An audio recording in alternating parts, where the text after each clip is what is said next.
Gloria Steinem. La historia de la lucha de las mujeres por la igualdad no pertenece a una sola feminista ni a una sola organización, sino a los esfuerzos colectivos de todas. Buenos días, compañeros y compañeras. Les damos la bienvenida al conversatorio en conmemoración del Día Internacional de la Mujer, Mujeres Trabajadoras en el siglo XXI, Desafíos, Resistencias y Alternativas desde el Mujerismo y Doble Jornada.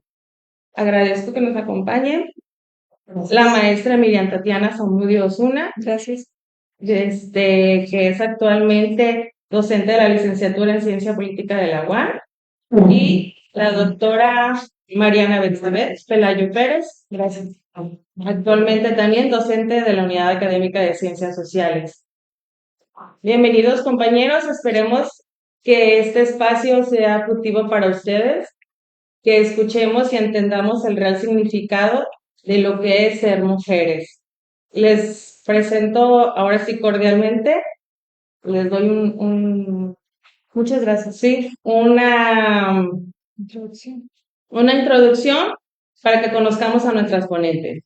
La maestra Miriam Tatiana Zamudio Osuna tiene una maestría en Sociología Política, cuenta con especialidad en Estudios de Género de la UAM, maestría en Terapia Psicoanalítica por ELIA, actualmente docente de la licenciatura en Ciencia Política de la UAM. La doctora Mariana Betsabé Pelayo Pérez, doctora en Ciencias de la Sostenibilidad de la UAM, escritora honoraria de la revista Nexus del Universal, docente de la Unidad Académica de Ciencias Sociales. Compañeros, les dejo el espacio a las doctoras, maestras. Es suyo el espacio, adelante, bienvenidas y siéntanse cómodas. Gracias. Bueno, buenos días a todos. Yo preparé una exposición con los principales conceptos relacionados al feminismo, entonces espero que irme rapidito. Yo sé que me dirijo en su mayoría al, a mujeres administrativas, entonces bueno, espero que sea entendible mi exposición. Inicio con el título Tres conceptos de mujerismo en el movimiento feminista. El feminismo, dice Marcela Lagarde, una política mexicana, ha sido ideado y vivido por millones de mujeres de diferentes épocas, naciones, culturas, idiomas, religiones e ideologías que ni siquiera han coincidido en el tiempo y aun cuando no se conocen entre ellas, estas mujeres, el movimiento ha sido un esfuerzo práctico que más ha marcado sus vidas, teniendo mejores condiciones sociales para vivir y moldear su propia condición humana. Desde el feminismo ilustrado, liberal y sufragista, o las versiones contemporáneas de la igualdad y de la diferencia o el cultural, en su expresión radical, con la exigencia del placer sexual y derechos sociales, hasta las demandas de reconocimiento transgénero y las manifestaciones transgeneracionales, transnacionales, en presencia y a distancia.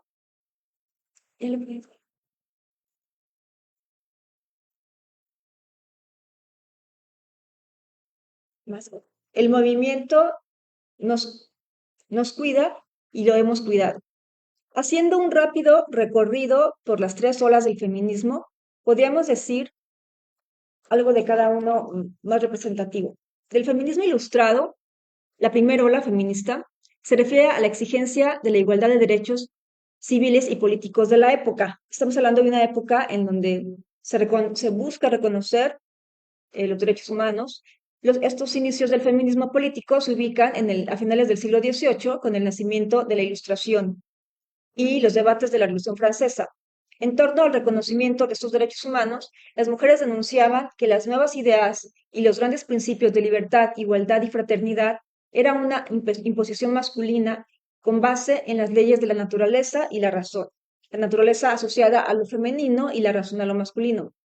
Los derechos se limitaban a los hombres y las excluía a ellas, por lo que demandaban el reconocimiento de estos derechos.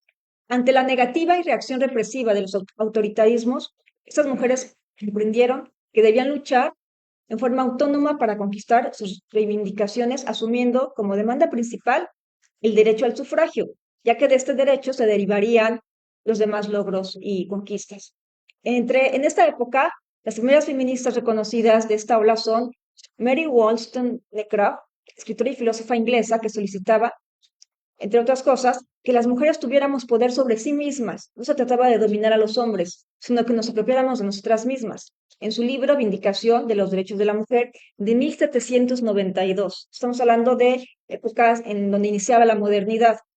Y Olympe de Gouges, escritora y filósofa política francesa, escribió la Declaración de los Derechos de la Mujer y de la Ciudadanía en la misma época, en 1791. Esta fue la primera ola. La segunda ola sobre el feminismo liberal y sufragista. Eh, en esta época se abre entre un periodo de revoluciones hasta después de la Segunda Guerra Mundial. En el contexto del siglo XIX, inicia específicamente con la declaración de Seneca Falls en una capilla de Nueva York, donde se demandaban derechos sociales, educativos y laborales. Es decir, ellos, las mujeres y algunos hombres negros no tenían derecho a la propiedad, a trabajar, ¿no? A la seguridad social, bueno, mínima, ¿no? Obteniendo en esta época, en esta ola del feminismo, el derecho al sufragio femenino, que fue en Nueva Zelanda en 1893, el primer país que lo obtuvo. Bueno, ahí hice un listado de países, no se alcanza a ver mucho, pero por ejemplo en México fue la obtención del voto, fue en 1953, primero en Yucatán, en 1947 en las municipalidades, ¿no? Entonces es paulatino, primero se obtiene el voto para votar y luego para ser votado en los diferentes países. Esta ola concluye hasta las reflexiones críticas de la filósofa francesa Simone de Beauvoir, con su publicación El segundo sexo, donde denuncia la exclusión ontológica y epistémica de la subjetividad de las mujeres. Es decir, las mujeres eran reconocidas como sujetos, ¿no? Existentes. Ahí también denuncia y critica la maternidad como una imposición. Con su famosa frase, no se nace mujer, se llega a hacerlo. Simone de Beauvoir trata de dar a entender que nos construimos socialmente o socioculturalmente como mujeres. No nacemos con toda esta, digamos, exclusividad femenina que nos obliga a ser de determinada manera y nos excluye respecto a los derechos de los varones. En la siguiente ola se busca reconocer, bueno, en la segunda sí se consiguen, les decía, lo de los derechos al sufragio, ¿no? Ya en la tercera ola, en los años 60, se busca reconocer el derecho al placer sexual y a la libertad personal. Se sitúa a fines de los años 40, o sea, del término de la posguerra, de la segunda posguerra, aunque la lucha feminista se había debilitado en esta época, las mujeres sí consiguieron entrar al mundo laboral precisamente por las guerras, donde los hombres se habían ido a pelear, ¿no? Lamentablemente, al término de esta guerra, ellos regresan al mercado laboral y las mujeres vuelven a sus hogares atendiendo actividades domésticas y de crianza.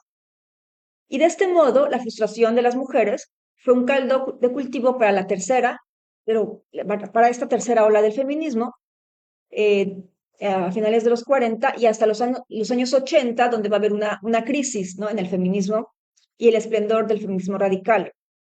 Bueno, así el feminismo contemporáneo se caracteriza por los derechos civiles de reproducción, los derechos sexuales, la paridad política y el papel de las mujeres en la era de la globalización. En esta ola, Betty Friedman, a sus 36 años, escribe La mística de la feminidad. Esta chica estaba casada, tenía hijos de clase media y entonces acababa de hacer su quehacer y se preguntaba qué sigue, ¿no? Ya cumplí con las demandas femeninas y no estoy feliz, ¿no? Con la mística de la feminidad, ella bautiza así lo conocido como el problema que no tiene nombre, es decir, la domesticidad obligatoria que arrastraba con la vida de las mujeres. En él cuestiona la construcción social de las mujeres y la ideología de su feminidad. En, la, en el feminismo radical, el siguiente, que es como una extensión, en los años 70, aquí se construyen conceptos clave, vuelve a haber como un refuerzo teórico que permite teorizar la dominación estructural y sistemática de lo cotidiano. dado que las causas de la opresión demostraron ser mucho más complejas y profundas. Fue la corriente esta radical del feminismo quien propuso ir a su raíz. Cuando hablamos de feminismo radical, no hablamos de violencia del feminismo, hablamos de ir a la raíz, lo que no se ve, ¿no? Que se reproduce y que se reconfigura por generaciones. Los feministas radicales sostenían que las mujeres estaban oprimidas por las instituciones patriarcales y jerárquicas que controlaban fundamentalmente su reproducción y con el eslogan "lo personal es político", identificaban como centros de dominación áreas de la vida que hasta entonces se consideraban privadas. Si estaban privadas, el Estado no podía intervenir, digamos, lo legal no podía intervenir para reordenar y hacer lo justo, ¿no? Además de que estaba la ideología patriarcal que no lo veía como algo injusto para ellas. Estos conceptos y esta perspectiva de lo privado y la detección de la violencia o del padecimiento de las mujeres revolucionan así la teoría política mediante el análisis de las relaciones de poder que estructuran la familia y las relaciones afectivas, ¿no? Esta asociación de las formas afectivas femeninas que soportan ¿sigue? Cualquier cosa, por tal de no interrumpirla. En esta ola, Kate Millett, en su libro Política Sexual, expresaba la necesidad, sí, ¿no? Gracias, de una teoría política que estudiara las relaciones de poder entre hombres y mujeres, considerando su diferencia sexual y la desigualdad social. Asimismo, una psicología y una filosofía de estas relaciones. Shulamit Firestone, una feminista canadiense, escribe su dialéctica del sexo. Rompe con la mística de la maternidad y con la monogamia, la cual será necesaria por supervivencia clasista, mientras la estructura social siga basándose en la división sexual del trabajo. Es decir, mientras siga la división sexual, se va a reproducir esta estructura familiar dominante y opresiva para las mujeres, que se van a estar encargando de lo doméstico, ¿no? Reproduciendo así estas distinciones, estas desigualdades. ¿La que sigue? En el feminismo de los 80s hay una crisis ahí de qué representa el feminismo, a quién lo representa y qué identidad sostiene, ¿no? Este contexto está enmarcado por la crisis del SIDA y del propio movimiento homosexual. Son el marco del surgimiento de nuevas corrientes del movimiento feminista. Monique White es una filósofa y novelista francesa, publica El cuerpo lesbiano y el pensamiento heterosexual, en los que critica la heterosexualidad obligatoria al considerarla no como una opción social, sino como una categoría política hegemónica, declarando que no se nace mujer ni falta que hace llegar a serlo. Se muestra el lesbofeminismo, la condición migrante, el racismo y clasismo. Se confronta el etnocentrismo y la homofobia. En estos años 80 es cuando va a aparecer las visiones estas de las mujeres migrantes que padecen otro tipo de problemáticas, pero siguen siendo desde la mujer, las mujeres negras, luego lo vamos a ver más adelante. Se critica la imposibilidad de una identidad homogénea en el feminismo, el trato a las mujeres como un grupo unificado y coherente, y desde la teoría queer se considera que el género es performativo, al igual que la sexualidad. Cuando se habla de performativo en la identidad de género, es esta idea de que tienes que cumplir con cierta expectativa y hacerlo bien, están midiendo tu rendimiento, ¿no? Y entonces puede ser muy estresante. Bueno, después de este recorrido por el feminismo, enfatizando esta crisis en el movimiento por la diversidad de representación y la amplitud en las expresiones de la identidad de género, pasamos al concepto de mujerismo. El concepto mujerismo es y ha sido clave en el movimiento feminista desde su origen, su desarrollo y actualización. Tres escritoras e investigadoras, mujeres, son las que me voy a basar para explicarlo. Alice Walker, Marta Lamas y María del Refugio Navarro. Esta doctora María del Refugio Navarro es compañera de aquí de la UAM. Okay. Ellas lo han utilizado para explicar las posibilidades que en el feminismo tienen y tenemos las mujeres. Posibilidades respecto a la representación, a la identificación y colaboración práctica entre ellas. Cada mujer, desde la diversidad de situaciones y condiciones personales y en sus relaciones íntimas, familiares, políticas y sociales, ha vivido a lo largo de su historia una relación con el feminismo de su época. Es decir, el feminismo, al ser un movimiento identitario, cambia y se modifica, y nosotros, a nuestra identidad, tras el ciclo de nuestra vida, también nos relacionamos de manera diferente con él respecto a nuestras diferencias. Sí. Bueno, a continuación se presentan tres concepciones del mujerismo en el movimiento político y teórico feminista que lo han enriquecido. La que sigue, por favor. Mujerismo y feminismo negro en 1980. Alice Walker acuñó el término womanismo, mujerismo en su cuento Popping Apart, de su libro 1983 titulado En busca del jardín de nuestras madres, considerado como prosa mujerista. En este libro, eh, después fue un capítulo hecho película, luego lo comento, y bueno, ahí se denuncia esta desigualdad de las mujeres negras. Walker es una poetisa y activista estadounidense, más conocida por su libro El color morado, este es el libro, o Color púrpura, y que se hizo película, donde utiliza la gradación, no, este concepto del mujerismo, utiliza la gradación del color morado como rasgo racial, distinto entre las mujeres feministas. Así, mediante una relación proporcional o gradual, manifiesta la representación que tienen las feministas negras en el movimiento político, diciendo el mujerismo es para el feminismo como lo es el morado para la lavanda, es decir, la lavanda representaba el feminismo blanco y el morado el negro. Buscaba incluir a sus compañeras de color en la lucha por la igualdad entre los sexos, pues observó que la agenda feminista era racialmente exclusiva, orientada principalmente hacia el progreso de la mujer blanca, de clase media y heterosexual. Eh, bueno, el mujerismo se identifica con los ideales del feminismo, pero colocando su origen en los valores de la cultura negra, que prioriza la comunidad, la familia, la maternidad y defiende el lesbianismo como medio de unión entre las mujeres. Walker, esta escritora, creía que la implementación de la teoría mujerista expandiría el movimiento feminista para alcanzar todo su potencial de interseccionalidad, lo que significa que todas las mujeres de todas las razas y clases sentirían los efectos del feminismo. ¿Sí? Bueno, vamos rapidito, voy a comentar. La historia del feminismo negro se remonta al menos hasta el siglo XVIII,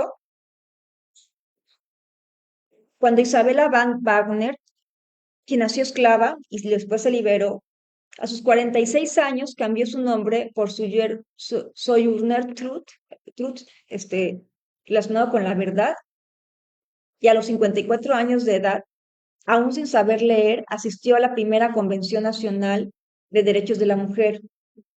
Al año siguiente asistió también a la Convención de Akron y pronunció un discurso con el memorable título ¿Acaso no soy yo una mujer? En él enfocó por primera vez los problemas que tenían las mujeres negras con base a una doble discriminación, la raza y el género. Y bueno, otra feminista negra a sus 27 años, Ida Wells, enfrentó la segregación racial cuando el 4 de mayo de 1884 se negó a levantarse de un asiento de tren y cederlo a un pasajero blanco en la zona destinada para los hombres y mujeres blancas. Aida apoyaba el movimiento sufragista, se convirtió en docente y a los 32 años llegó a ser editora del periódico antisegregacionista llamado Libertad de Expresión. Esta fue una herramienta de denuncia basada en la investigación sobre los linchamientos y diversas injusticias hacia las personas negras. ¿La que sigue? ¿La que sigue? ¿La que sigue? Bueno, el mujerismo o pensamiento esencialista. Este entendido, este es otro concepto de mujerismo, más centrado en una crítica al esencialismo del concepto de representar puras mujeres y además a igualarlas todas, ¿no? Es entendido por Marta Lamas como una concepción que esencializa el hecho de ser mujer, idealiza las condiciones naturales de las mujeres y mistifica las relaciones entre ellas. Una típica actitud mujerista es hablar en nombre de todas las mujeres, como si éstas tuvieran una posición uniforme en la sociedad. No obstante, aunque no existe una esencia de mujer, sí existe una problemática de las mujeres, y esta también puede ser muy diversa, pero también volviendo a la crítica radical, estructural y sistemática. Reconoce que la transición hacia una acción política con orientación feminista no mujerista ya está en curso, pero con dificultad para ampliar su enfoque y posibilitar una coalición de diversidades, renunciando al reclamo identitario, esencialista y excluyente. Bueno, el mujerismo se relaciona con la ideología, la que sigue, de la feminidad en las relaciones, la cual nos entrena culturalmente para preservar nuestras relaciones a todo precio, evitando el conflicto y dificultándonos el amor propio. Marta cita a Celia Morós para describir la lógica de las idénticas, dificultando la diferenciación y autenticidad. Es decir, todos somos iguales y por igual somos sustituibles, cualquiera puede hacer el aseo, no está una mujer, está la otra, y entonces nos niegan la subjetividad y las particularidades de nuestro propio deseo, ¿no?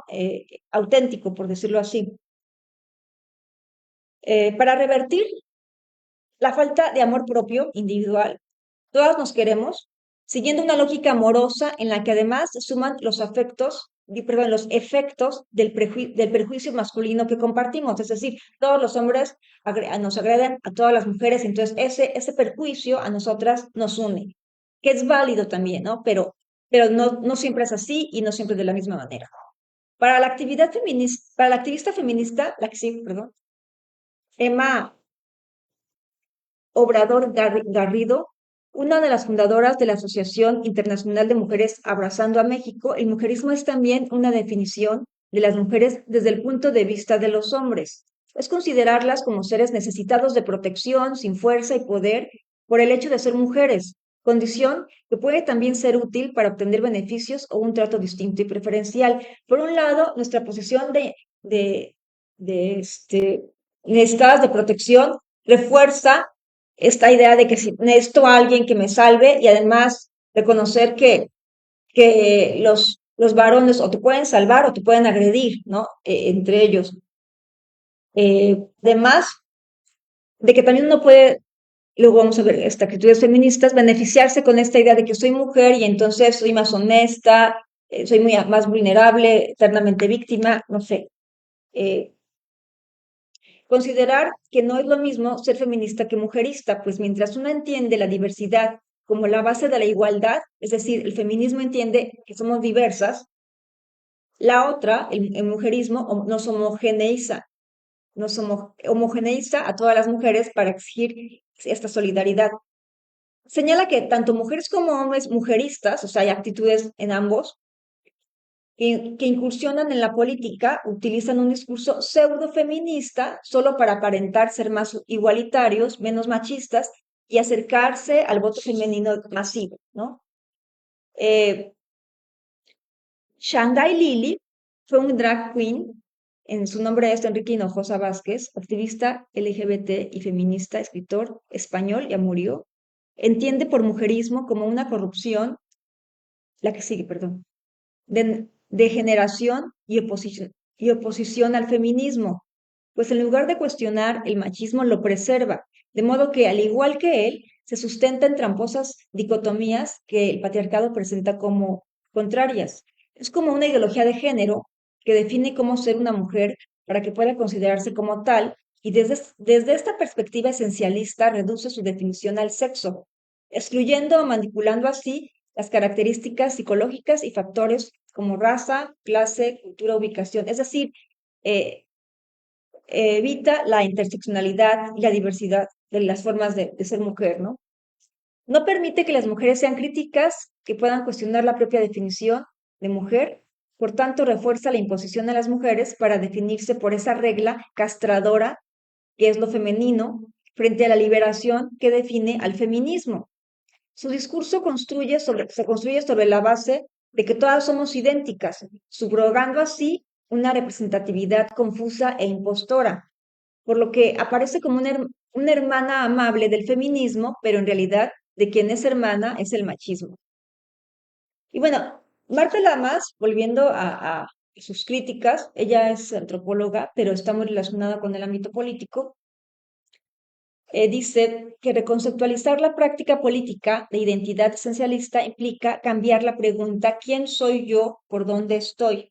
Si en un momento era importante, al estilo de Simone de Beauvoir, saber quiénes somos, nuestra subjetividad, la que sigue, perdón. Ahora, estratégicamente, habría que preguntarse ¿dónde estoy? Entender la identidad como posición que asumimos o que se nos niega. Digo, perdón, que se nos asigna. Lo que permite ver a quienes están junto a mí y alienta a preocuparse por las relaciones entre diversas identidades y entonces desarrollar una política basada en afinidades y coaliciones, reconociendo que nos necesitamos unidas aunque seamos distintas y incluso aunque nos caigamos mal, ¿no? Por estrategia necesitamos reforzar el movimiento, las alianzas y la acción. Redefinir la acción ciudadana feminista supone mejorar su posición en el orden político existente y a la vez transformarlo. La que sigue. Bueno, la última definición de feminismo de la doctora María del Refugio Navarro se refiere a, bueno, desde el latín mulier, el feminismo me pregunto y se pregunta ella si es el del siglo XXI o el de la cuarta ola. Representa una fortaleza en la defensa de las perspectivas de condición femenina. El mulierismo considera ser la única respuesta a la condición de la mujer del siglo XXI que a través de las organizaciones mundiales como la ONU, Beijing, Belém de Do Pará, etcétera, puede ofrecer un apoyo de toda índole a las problemáticas que en particular sufren las mujeres y especialmente en los continentes que representan rezagos ancestrales. Bueno, este mulierismo tiene una visión pragmática y cortoplacista, atiende los problemas cruciales del desarrollo de la mujer mediante estrategias coyunturales de acción inmediata, puntual, precisa, concreta, asertiva, oportuna y pertinente. Siendo un movimiento eminentemente práctico, su tarea esencial no es la teoría social.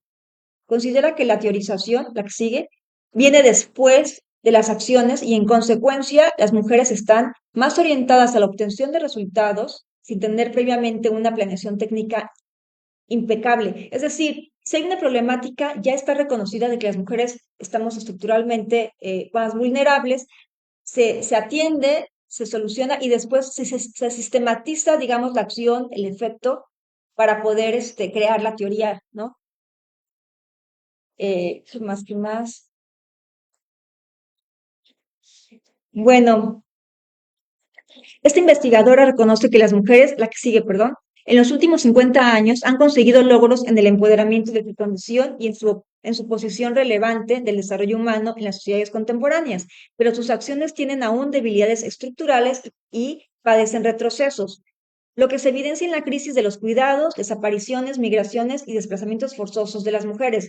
Mujeres feministas de las 3 generaciones precedentes, estas 3 que les expliqué, que entre todas participaron en luchas civiles y esfuerzos teóricos para cuestionar la masculinidad y la cultura patriarcal del sistema capitalista, hoy recuperan viejos estándares de vida cotidiana y tradicional a quienes encontramos cuidando nietos y ancianos, apoyando a las nuevas generaciones inmersas en la actual problemática de los cuidados. Es decir, mujeres que estuvieron en los movimientos feministas previos y consiguieron excelentes resultados y derechos para nosotros ganados, ahora están solidarizándose con las generaciones que no pueden cumplir con todas las opciones de vida que tenemos porque simplemente no nos da la vida, ¿no? Eh, ¿La que sigue?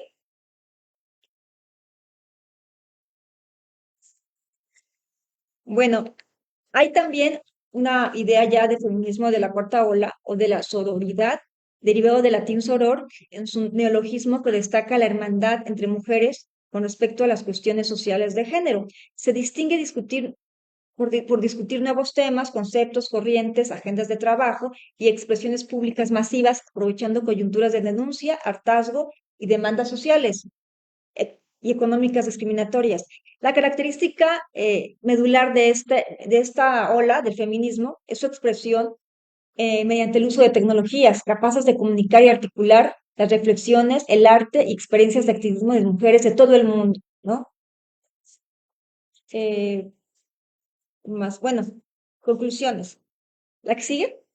Aún con los múltiples logros institucionales obtenidos como las cuotas de género, la paridad, la ocupación de cargos de poder, la despenalización del aborto, la tipificación del feminicidio y las leyes contra diversas formas de violencia de género, la violencia contra las mujeres se infiltra y diversifica en espacios ganados. Sin embargo, gracias al acceso de tecnologías en medios de comunicación, las mujeres han podido articularse y han compartido y reproducido expresiones feministas en casi todo el mundo, sosteniendo un discurso interseccional e intergeneracional fortalecido con frases y acciones como el patriarcado se va a caer, ni una menos, vivas nos queremos, educación sexual para decidir, anticonceptivos para no abortar, aborto legal para no morir, la solidaridad es nuestra arma, o si nuestras vidas no valen, produzcan sin nosotros, así como las frases dichas a través del performance Un violador en tu camino y la canción Sin miedo, o las denuncias públicas de violencia sexual a través del Me Too y los tendederos escolares, etcétera, etcétera, etcétera. Es legítimo reivindicar la identidad, pero tomando en cuenta la multiplicidad de discursos y de relaciones de poder que la atraviesan. El diferenciar entre distintas construcciones de identidad se acepta que solo existen identidades múltiples y fracturadas y se cuestiona la idea de una identidad única. Donna Haraway criticó el feminismo de la identidad en los años 80 y señala que no hay nada acerca de ser hembra que nos una naturalmente a las mujeres. Añadía que en contra del esencialismo, las mujeres deberían considerar crear coaliciones basadas en afinidad en vez de identidad, y esta afinidad resulta de la otredad, de la diferencia y de la especificidad. Bueno, es todo. Muchas gracias. Muchas gracias, maestra. Gracias. Muchas gracias. Bueno,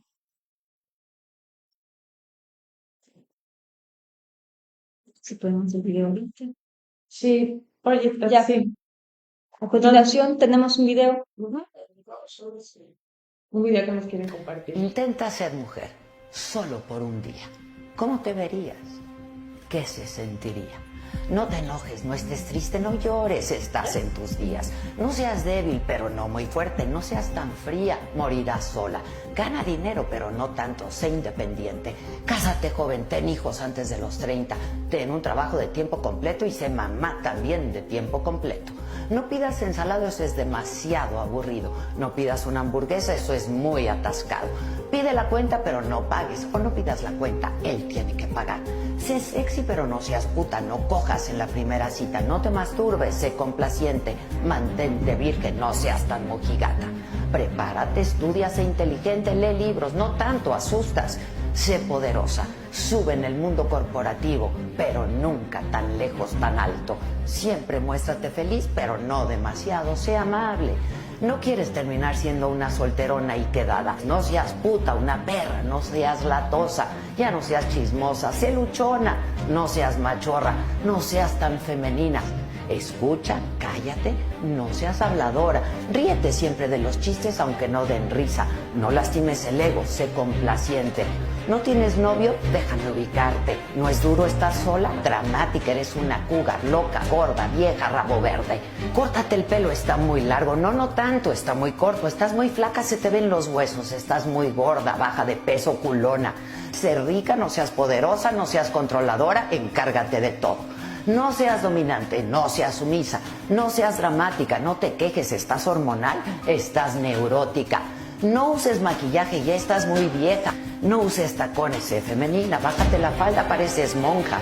No seas facilona, no seas predecible, no seas impulsiva, no seas aburrida, pero no seas escandalosa. Eres una patada en los huevos, zorra, puta, interesada, tóxica, vieja, amargada, neurótica, histérica. Ahora, intenta ser mujer, solo por un día. ¿Cómo te verías? ¿Qué se sentiría?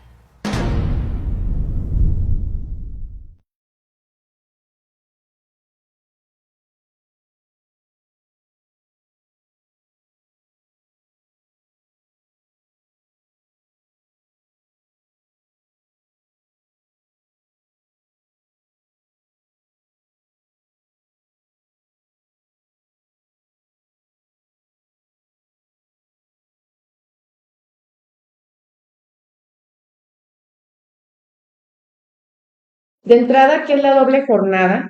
La doble jornada son dos diferentes trabajos que se realizan durante el mismo día. Siguiente, por favor.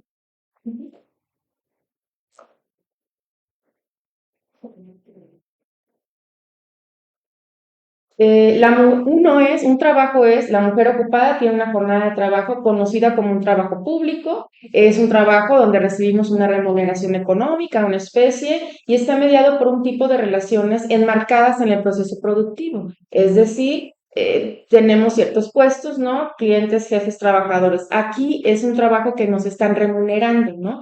Sin embargo, la segunda jornada es este trabajo doméstico reproductivo, conocido como trabajo privado, caracterizado por realizarse dentro del hogar para el apoyo familiar y por el cual no recibimos remuneración alguna. ¿Sí? Las mujeres que reúnen esta doble determinación también experimentan una doble opresión. Adelante.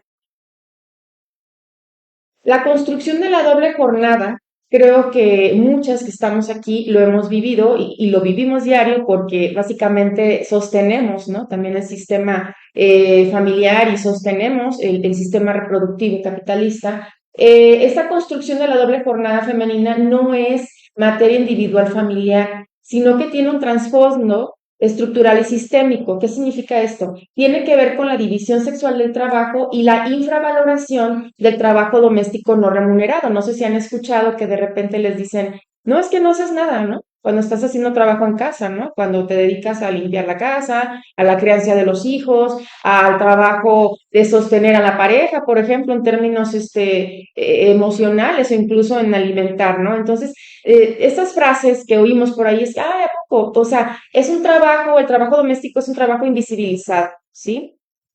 Adelante. Esto tiene que ver justamente con la división sexual del trabajo. La división sexual del trabajo se entiende como una división basada en la diferencia sexual, sustentada en reglas de género tradicionales que social y culturalmente han visto a las mujeres como responsables del trabajo doméstico o reproductivo y de los cuidados simplemente por la condición biológica de dar a luz. Adelante. La división sexual del trabajo se refiere a la asignación de roles y tareas diferenciadas justamente entre hombres y mujeres, mientras que las mujeres están consignadas a realizar actividades domésticas en lo privado, los hombres salen al mercado productivo en el espacio público. Las tareas de reproducción y del cuidado del hogar son impuestas a las mujeres basándose en su condición biológica, como les dije, simplemente por el hecho de dar a luz o por un rol ya histórico, ¿no? Que venimos cargando. ¿Qué es el trabajo de los cuidados? El trabajo de los cuidados básicamente es este ejercicio de sostener, ¿no? A otra persona que no soy yo, ¿sí? El ejercicio de mantenerlo con vida, mantenerla con vida, mantenerlo estable. Todo esto implica, pues, que tenemos nosotros que ejercer cierta energía en esta atención. Según la economía de los cuidados, actividades reproductivas y de atención son aquellas que desarrollan las mujeres en hogares para mantener y regenerar a los integrantes del núcleo familiar. No nada más es uno, a veces son hijos y también el esposo, ¿sí? Es decir, una estructura donde el hombre es un sujeto político y la mujer un elemento central de la familia, que además de ser una construcción patriarcal, es la base de la sociedad moral. Desgraciadamente, esta asignación que tenemos en el hogar ha sido una asignación imposición que se basa en señalamientos morales, ¿no? Es que tú, abnegada, el ángel del hogar, es el puesto más alto que puedes tener, ser este ángel del hogar, ¿no? Esta persona que cuida a la familia. Si se fijan, es pura moralidad. Y esto es opresión y esto nos sigue explotando, ¿sí? Eso es explotación. Ok. Las actividades reproductivas son invisibilizadas porque esta táctica es parte fundamental de la economía debido a que produce valor. Lo que nadie dice es que nuestro trabajo doméstico, nuestro trabajo de cuidados produce valor porque nosotros estamos sosteniendo o generando, formando a este recurso humano que va a ser un ejército de mano de obra para un sistema capitalista. Lo que nosotros hacemos en la crianza, en los cuidados, en el trabajo doméstico, pasa desapercibido por el Producto Interno Bruto, por las cuentas internacionales y nacionales. Y ahorita van a saber cuánto aportamos por ese trabajo que no se paga, que es invisibilizado y que no se toma en cuenta. La economía feminista permite entender, ¿no?, las formas de explotación de las mujeres y los cuerpos escondidos en una sociedad capitalista que permite la reproducción de la vida. Adelante. Las estadísticas. El trabajo de cuidados no remunerado, es decir, lo que hacemos todas cuando llegamos a casa, después de las 4 de la tarde, después de las 2 de la tarde o a la hora que salgan, ¿sí? Aportó 26.3% al Producto Interno Bruto, ¿sí? En el 2023, esto equivale a 8.4 billones de pesos. El trabajo de cuidados no remunerado es la prestación de cuidados sin recibir retribución económica, no se retribuye. Si quieren saber cuánto cuesta, contraten una niñera por hora para que vean lo que cuesta cuidar y criar. En 2021, el valor económico de las labores domésticas y de cuidados fue de 6.8 billones de pesos. Las mujeres aportaron 2.6 veces más que los hombres. El trabajo de cuidado recae mayormente en las mujeres, les digo, por rol histórico y también ayuda mucho, ¿no? Se constela mucho el tema de lo moral. Las instituciones públicas y privadas tienen una intervención casi nula en el apoyo de esas actividades de cuidado. El sistema de apoyo sigue siendo insuficiente. Seguimos sosteniendo un sistema económico, ¿sí? Sin tener una aportación, ni siquiera tener una corresponsabilidad de alguna política que nos ayude, ¿sí? Hay una forma de funcionar muy sutil del capitalismo, ¿no? Su marcador es el salario o no salario. Y esto se materializa cuando se trata de la organización y la explotación de los trabajadores no asalariados, ¿sí? En este caso, las mujeres que se dedican a las labores del hogar, se trata de la falta de remuneración oculta y recae en las mujeres debido a que su trabajo doméstico parece ser un servicio personal externo al capital. Qué interesante, ¿no?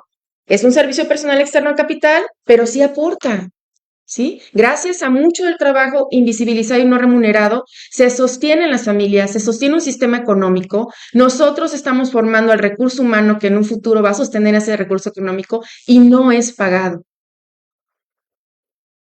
Una explotación basada en la moral. Adelante. Siguiente, siguiente. Los cuidados han sido cargados de deberes morales y niveles más altos de bondad de parte de las mujeres que logran la transición de asignarle un valor. Por ello, muchas mujeres han vivido su vida como sirvientas, ganando poco más que alojamiento y comida por las tareas domésticas y de crianza de los hijos. Es decir, nos convertimos en amas de casa, ¿sí? Sin una remuneración. Los cuidados impuestos por el patriarcado asignan roles y responsabilidades bajo una moralidad femenina. Adelante, el siguiente. Que refuerza la abnegación como máxima expresión de bondad, ¿sí? Que es simplemente un engaño. Lo que resulta en una renuncia a su propia voz y la falta de cuestionamientos de dichas cargas. Adelante. Aparte de la economía de los cuidados, tenemos aquí una economía de los cuerpos. Ustedes saben que el sistema capitalista o un sistema económico productivo se sostiene de pues los trabajadores, se sostiene también de recursos naturales, pero sobre todo del cuerpo. Adelante. La asignación de trabajo doméstico a las mujeres forma parte de la economía de los cuerpos dentro de un sistema capitalista, generando una fuerza de trabajo no reconocida por el Estado. Es una antes, por favor. Esto expone a las mujeres a una doble jornada, el trabajo remunerado y el doméstico que no se remunera, esencial para la reproducción de la fuerza laboral. Adelante. Y bueno, como les comenté, hay una forma muy sutil de funcionar el sistema capitalista. Su marcador, bueno, esto ya lo había comentado. En palabras de Cox, el trabajo doméstico es mucho más que limpieza, es servir al que sí recibe un salario, ¿sí? Es decir, mayoritariamente en otros hogares más tradicionales hay mujeres que todavía sirven al hombre, ¿sí? Nosotros pues ya salimos al mercado laboral, también tenemos una doble explotación, ¿no? Pero bueno, es servir al que recibe un salario por su fuerza de trabajo, de forma física, emocional y sexual. Implica tenerlos listos para las jornadas diarias, aunado a la gran labor de maternar y cuidar a los hijos, los futuros trabajadores del capital. A esto se le llama reproducción social. ¿Sí? Adelante. Y bien, la que sí. El trabajo que las mujeres realizan dedicado a la producción y reproducción de una mercancía particular y central, que es la fuerza de trabajo, ¿sí? O sea, los futuros trabajadores del sistema capitalista, se basa en 3 sistemas de reproducción. Aquí los tenemos. La reproducción social. Las condiciones que sostienen una formación social particular, ¿sí? la reproducción de la mano de obra. Aquí nosotros y nos involucramos en mantener el mantenimiento cotidiano de trabajadores presentes y futuros y a la asignación de agentes a posiciones en proceso productivo. Es decir, estamos formando y preparando a esos futuros agentes o actores que van a entrarle al proceso productivo. Y esto no lo integra el sistema capitalista. Es un trabajo que oportunamente no es remunerado, ¿sí? No es remunerado, es como una gratuidad para el sistema capitalista. Y tenemos la tercera reproducción en la cual participamos, que tiene que ver con la población biológica, ¿no? También reproducimos a estas entidades, ¿no?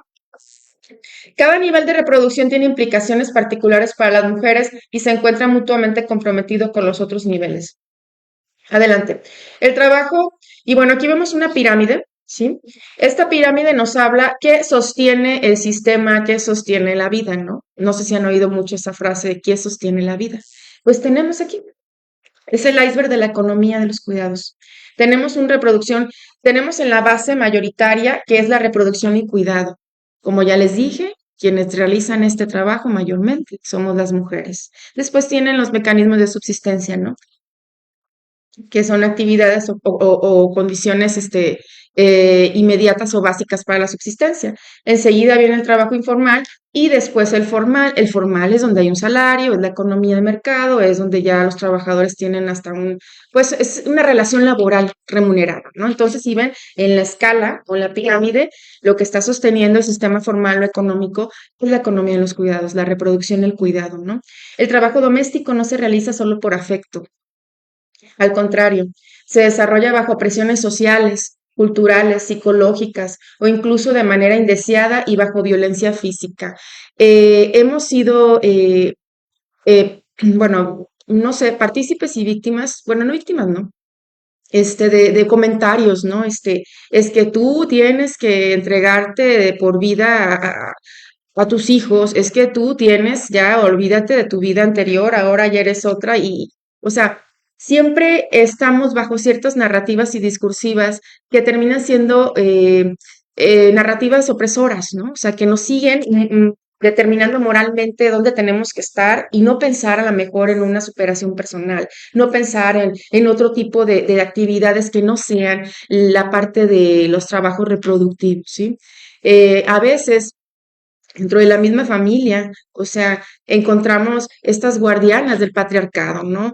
Pueden ser las propias mamás, las abuelas, las tías, las suegras, las que nos insisten en qué debemos de hacer por ser mujer, ¿no? O sea, entregarnos de por vida a este trabajo, a la crianza, al trabajo doméstico, ¿sí? No se cuestiona, no se interpela nuestra situación y a la primera que nosotros empezamos a interpelar o cuestionar por qué lo hago, porque estoy tan cansada. Esto no es un buen indicador, porque toda la carga está cayendo en nosotras. El estar cansadas, ¿sí? El estar bajo el burnout, que es que es la quema, que nos quemamos, ¿no? Por estresadas, no es normal. Sin embargo, para el sistema capitalista o para el sistema económico, pues es muy, muy bueno, ¿sí? Porque estamos formando, estamos cuidando, no entran en sus cuentas nuestro trabajo, ¿sí? Pero esto tiene impactos adelante, tiene impactos muy agudos en nuestra salud. Afecta negativamente la calidad de vida de las mujeres y por otra impide el desarrollo de una sociedad equitativa, reafirmando ideas sexistas tradicionales. Adelante. Los impactos en la salud, bueno, tenemos que hay tensión, estrés y desgaste físico y mental, ¿sí? Tenemos los impactos en salud y en bienestar, ¿sí? Hay una irritabilidad en las relaciones sociales, tensión, ansiedad, depresión, impotencia, trastornos de sueño y dolores físicos, que normalmente venimos cargando con eso las mujeres. Hay una apatía en los indicadores de felicidad, diversión, relaciones interpersonales y autoestima. Y bueno, ya entrando en cuestiones de desarrollo profesional, tenemos la obstaculización del autocuidado, el empoderamiento también es obstaculizado, el desarrollo personal también, acaba de salir una nota en el Universal, muy interesante de ciencia y mujeres, cómo el trabajo de cuidados obstaculiza o bloquea mucho el desarrollo profesional. ¿sí? Impide el libre desarrollo y bueno, renunciamos a deseos personales también, ¿no?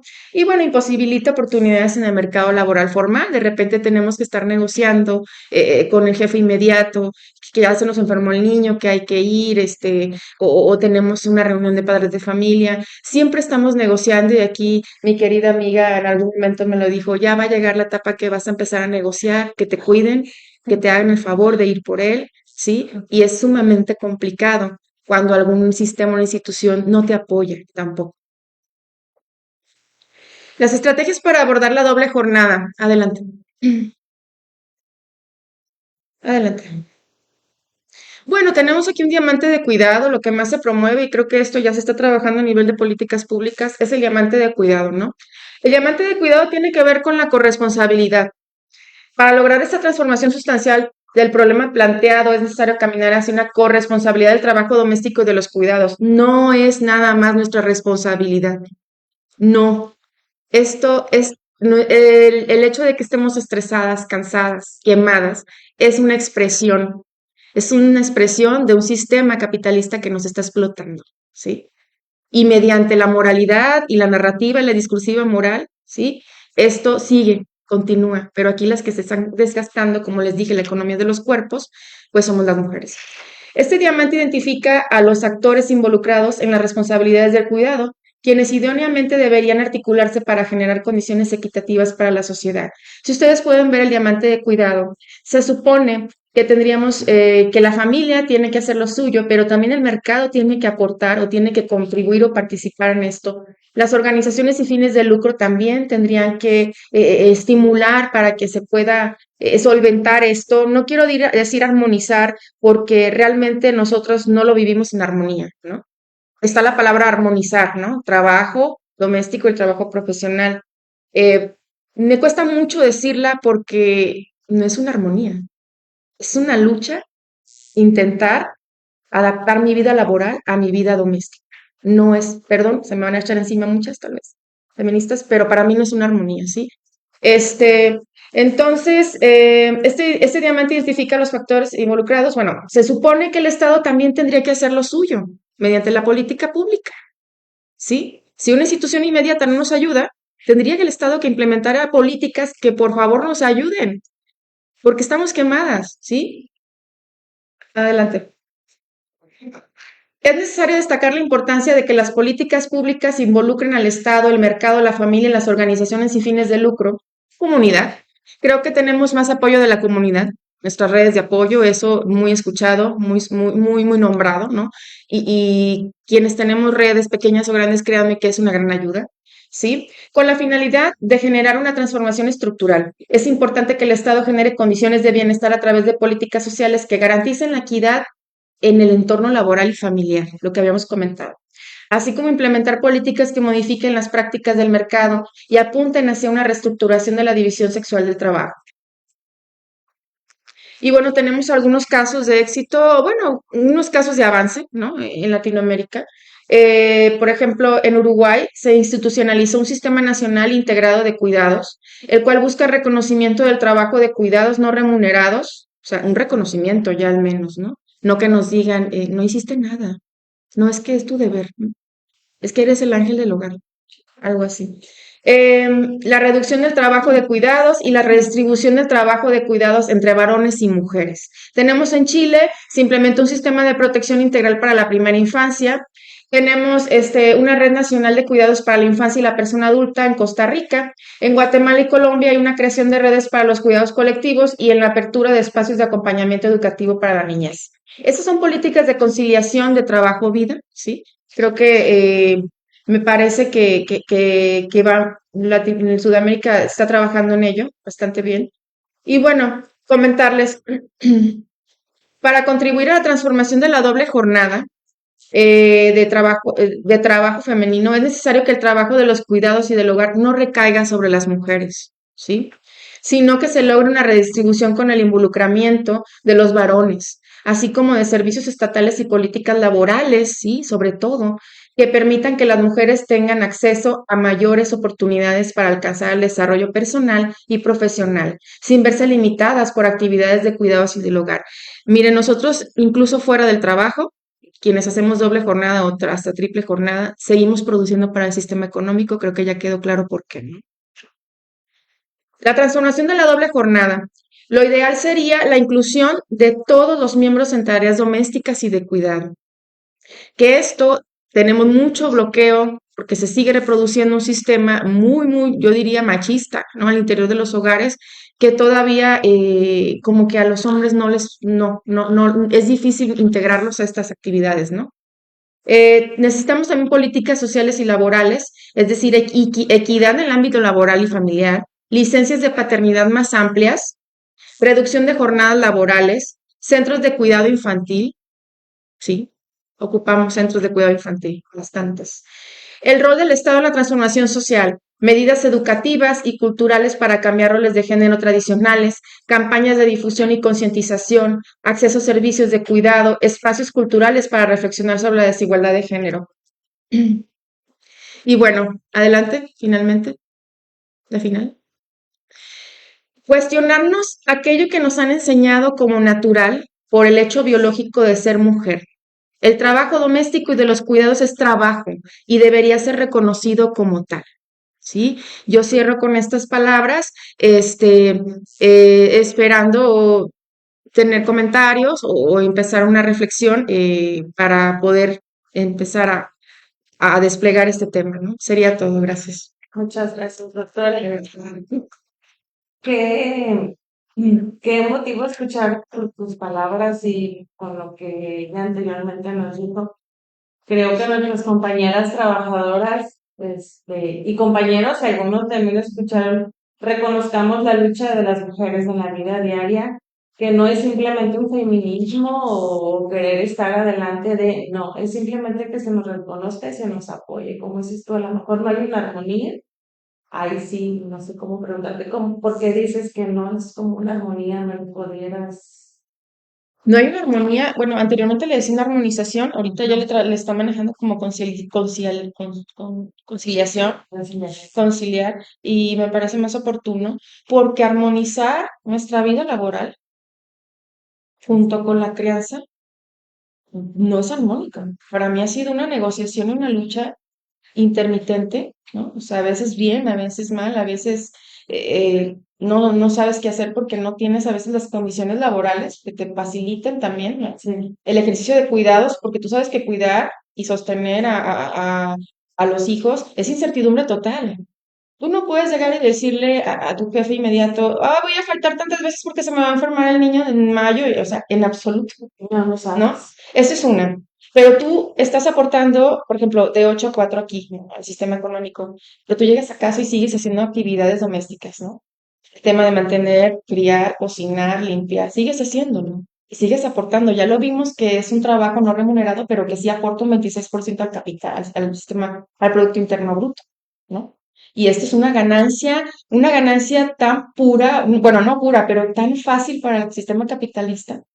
Y eso se sostiene dentro de los discursos morales y las narrativas de tú debes de ser. Y eso te toca a ti la división sexual del trabajo, ¿sí? Pero bueno, yo lo hablo desde una perspectiva muy marxista, tal vez estoy exagerando, pero bueno, créeme que estamos cansadas y estresadas y bajo tanta ansiedad no es normal, es una expresión simplemente de esta explotación. Yo lo decía, estrés laboral, pero no, es un estrés de vida diaria, así es doble el estrés, desde tu casa y desde la vida laboral. Maestra, ¿algún comentario que quiera hacer usted? Sí, mira, yo la verdad mis temas más son de masculinidad y me acuerdo que en un curso decía un maestro que a los hombres, por más estudiados que estén y capacitados en estos temas de género, todavía ellos tienen esta actitud de salir de su casa o dejar al hijo en la escuela y liberarse. Una madre tiene aquí al hijo, de tal manera que si tu hijo se llama Juanito y ves en tu celular Juanito, Sí. estás dando una clase y dices, ¿qué le pasó al niño? Entonces, esa carga de que aquí tienes a tus hijos, la sigues teniendo. Y de repente los papás no es así. No quiero generalizar, pero es muy común que, oye, fulanito, ¿te acuerdas de que tenías que llevar al hijo, no sé qué? No se me había olvidado, o ¿de quién estás hablando? ¿Cuántos Juanitos conoces y ese es nuestro hijo, no? O sea, los hombres todavía apenas están aprendiendo a interiorizar esa responsabilidad, esa corresponsabilidad, que yo desde el psicoanalista podría decir, por lo que he estudiado, es a partir de los 2 años, ya el papá tiene que estar presente independientemente que haya la relación de pareja o no. Entonces, el problema de cuidados no es femenino. A mí cuando me dicen, ay, ¿qué creen? Van a abrir una guardería para que las mamás estén atentas. Y los papás también. Porque si el papá se haya ido y tengo otra relación, o ya, oiga, decía ya no tener hijos, si tienen hijo con una mujer, tiene que preocuparse por la educación, por la guardería, por los cuidados de su hijo, y no decir, ya le mandé y dinero, y si es que le manda, ¿no? Perdón, pero a muchos no es así. Esa es otra lucha feminista. Y entonces la corresponsabilidad ya es después de los 2 años, y digo después de los 2 años porque la crianza primaria sí es mucha cercana, es muy cercana a la madre, porque el cuerpo está comprometido con la lactancia, que la lactancia, hay que decirlo, ahorra un dineral en cuestiones de leche, una lata de leche, ¿cuánto cuesta, no? Se están ahorrando. Ahora, ¿cuántas calorías se pierden? Una mujer acostada con su bebé y con el pecho, estás gastando 500 calorías, te están agotando, te estás deshidratando, pero se ve que estás descansando. No es así. O sea, hay que irnos como más a la raíz, ¿no? Además de que bueno, desde la perspectiva marxista que dices, yo soy de la idea de que hay que tener mucho cuidado en la crianza, en los cuidados de la vida, porque estamos haciendo generaciones más prácticas, menos sensibles a las relaciones, ¿no? Los vínculos son muy frágiles, hay mucha violencia, entonces hay que ponerle atención a qué humanos estamos formando. Más allá de los costos económicos, lo que no se ve, como decía el Principito, es lo que importa, ¿no? ¿Qué valor le estás poniendo a ese niño? ¿Qué convivencia? Si llega una mamá estresada, todo el tiempo, ay, apúrate, porque estás agotada. Entonces tú ya te dicen, ay, lo regañas mucho, ay, te pones histérica, es que ya no puedo, ¿sabes? Tengo límites mentales, emocionales, aparte de que como dice Betsy, todo lo que te cuesta, ¿no? Yo me acuerdo que en alguna clase también nos dijeron, a veces buscan emplear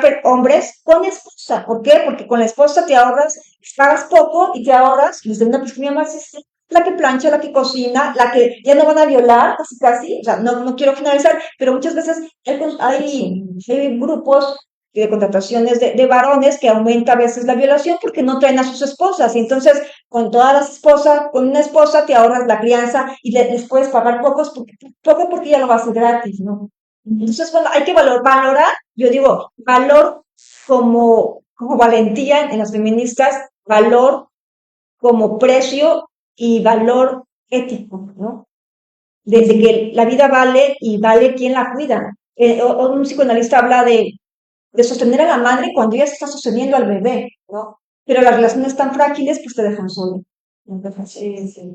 Sí, lo primero que se hace cuando nace un bebé, o sea, y esto ya está como muy, muy mediático, es ir a ver al bebé y el bebé es como el centro y alguna, o sea, la recomendación es, oye, cuida a la madre, o sea, atiéndela. Ella está en un proceso de quema, o sea, en el sentido de que está pasando por varios procesos, ¿no?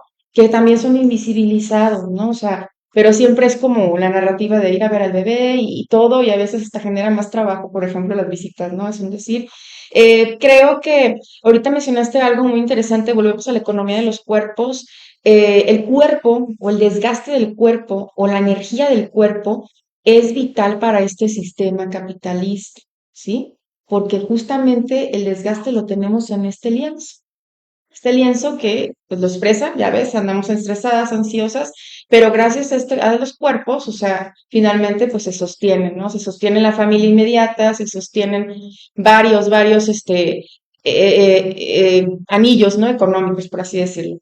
No sé, pues nosotros esperamos comentarios, ya no sé. Sí, les invito a compañeros quienes están escuchando la transmisión, nos quisieran hacer alguna pregunta o algún comentario.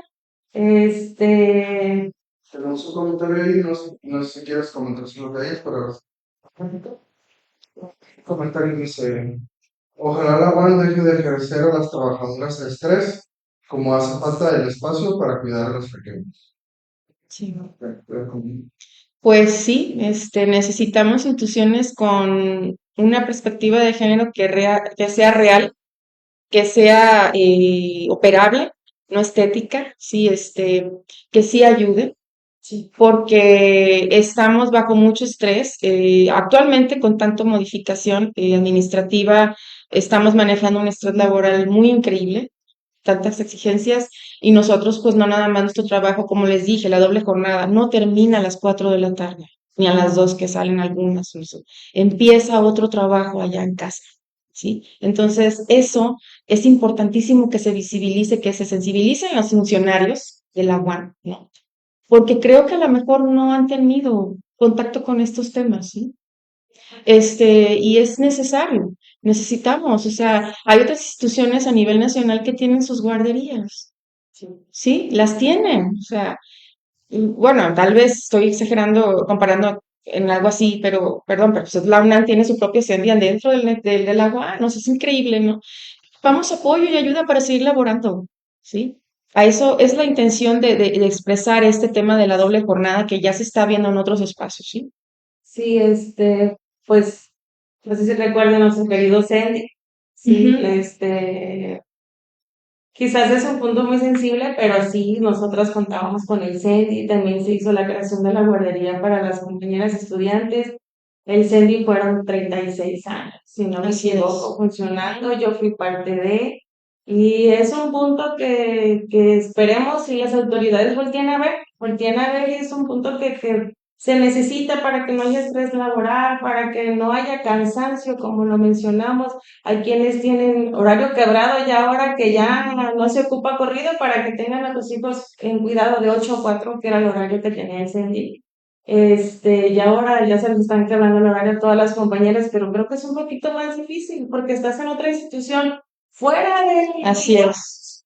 Y tienes que trasladarte a recoger a tus hijos en otro horario y regresar porque tengo que checar una hora después, no sé. O checas a las 2, vas por tus hijos, les das de comer, los dejas en casa y regresas, como las que regresan de 5 a 7, 5 a 8. Así es. Incluso tengo entendido que hay unas que salen hasta las 9 de la noche.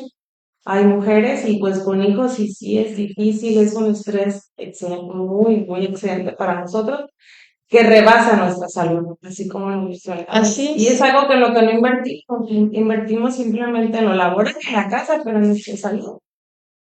¿Quién invierte? ¿Quién cuida a la cuidadora? Así es, ¿quién cuida a la cuidadora? ¿Alguna otra comentario? Sí, hay un comentario de más tarde, pero lo creo.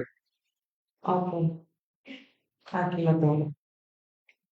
Mis queridas aliadas, las mujeres no exageramos, luchamos y construimos sociedades. El conocimiento y discusión que nos aportan hoy dejan un precedente en la narrativa cetonista y en la definición de una ruta con perspectiva de género en nuestra lucha laboral. Les agradezco infinitamente. Un mensaje de nuestra secretaria general. Muchas Para gracias. ustedes, Muchas una gracias. disculpa por no estar aquí. Hay más comentarios, si me permiten leérselos. Sí. Adri Piña, sin duda se trata de romper los paradigmas de los roles y estereotipos de género que se han impuesto a las mujeres solo por ser y serlo. Y si bien, como lo dice esta conciliación o negociación entre las labores domésticas y el trabajo burocrático, tiene que sí o sí evolucionar a la par del crecimiento social. Pues no solo es armarte de una red, de apoyo, sino también ser respaldadas por instituciones pensadas en crianza responsable y equitativa, tanto como para hombres como para las mujeres. Gracias, Adri. Verónica Piña, la mujer es la fuerza imparable en busca de la transformación de sus sueños en realidad, 8 de marzo. Excelente. Sin las demás son felicitaciones, Francia, totalmente de acuerdo con la doctora Mariana Elizabeth Pelayo. Y el de Andrade es la pregunta que hiciste. Muchas gracias. Todo, ¿verdad? Sí. Okay. Sí, muchas gracias. No, ustedes. Tengo tarea con su conferencia, con su conocimiento que nos transmitió hoy. Tengo que ponerme a estudiar, ya hice mis apuntes. Prometo leer el libro, El Púrpura.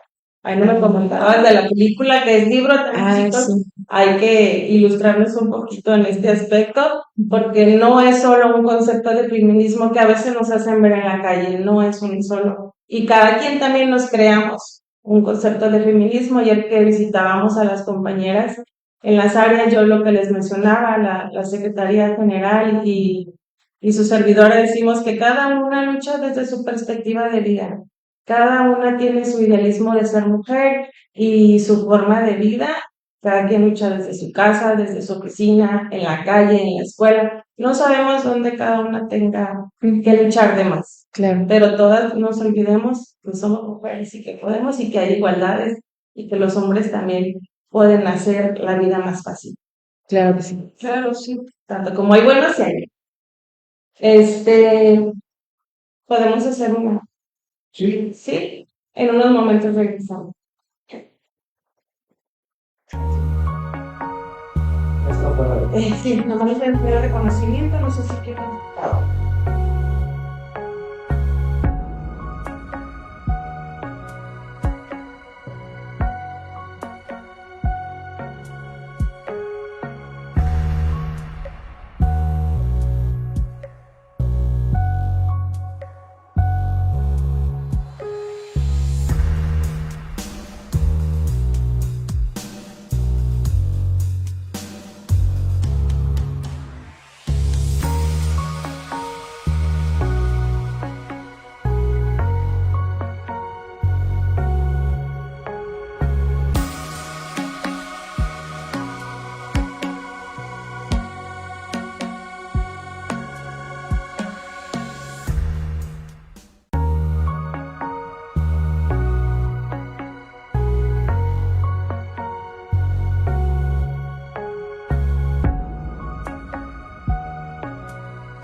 Ahora sí, continuando,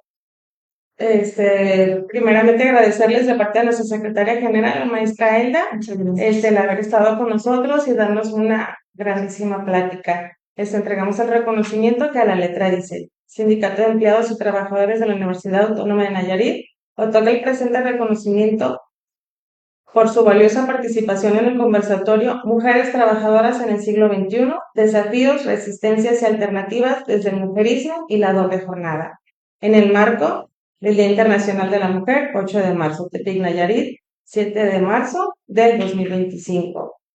Maestra Miriam Tatiana Zamudio Osuna. Usted, doctor, perdón. Doctora Mariana Betsabel Pelayo Pérez. Muchas gracias. Recuerden dejarnos sus comentarios, igual después les podemos resolver alguna duda, si alguna sugerencia sea con ellas o sea con nosotros, pueden acercarse por este medio o personalmente venir a las oficinas. Gracias por escucharnos y recuerden que lo pueden escuchar otra vez y repetirlo. Esa es la ventaja de la página oficial, que más tarde si algo se les perdió, pueden volver a entrar y escucharlo por completo. Muchísimas gracias. Que tengan un bonito día. Gracias. Bye, bye. Ya, listo. Perdón. Ay, mira. No, ustedes. Claro, Reconocimiento. claro, claro. Sí, falta, bueno, ahora tan importante porque les iba a tener algo preparado. Exactamente. Y eso también es No, una también, Ay, fue en medio, ¿no?